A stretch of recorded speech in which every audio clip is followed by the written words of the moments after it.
Hi, I'm Jeremy with Seattle Makers, and this is take 7 of our prototyping video.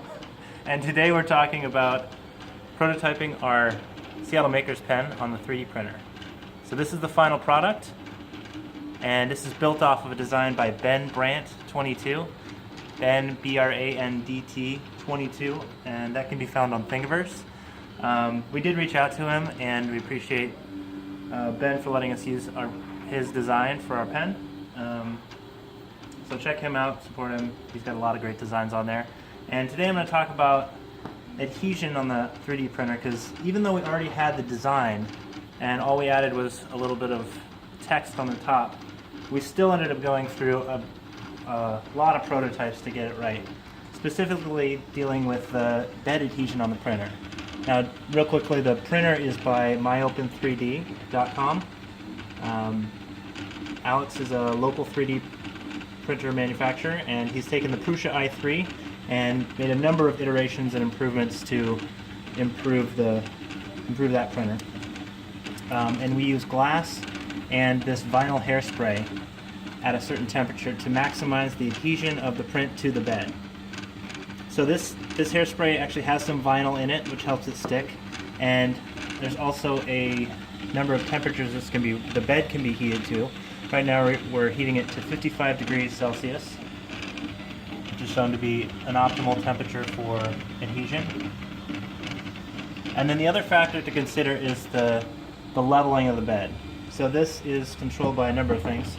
This is the overall level of the bed, or this adjusts the overall level of the bed. So this will go down to hit the button until when it's at the lower bottom point, which corresponds with the head.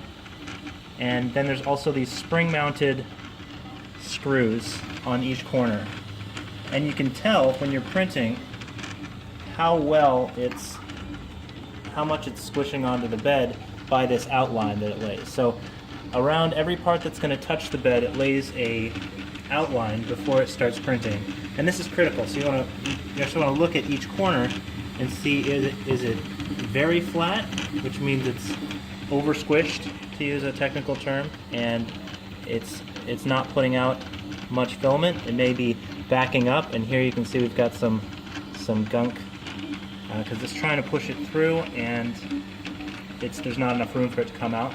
The opposite of that is when it's under squished, and you can see it looks more like this, where it's very thin, and that may not be adhering enough. So the process with this, we just kept looking at which edge of the bed was under squished or over squished, and making finely tuned adjustments until we actually got it to stick. The part of the pen that actually touches the bed is, you can see just this zigzag pattern right here.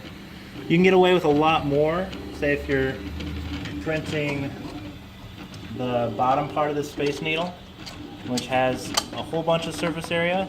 It's going to be less critical, so you can get away with a little less squish. But if you're printing something like the top part of this, you've only got those small sections.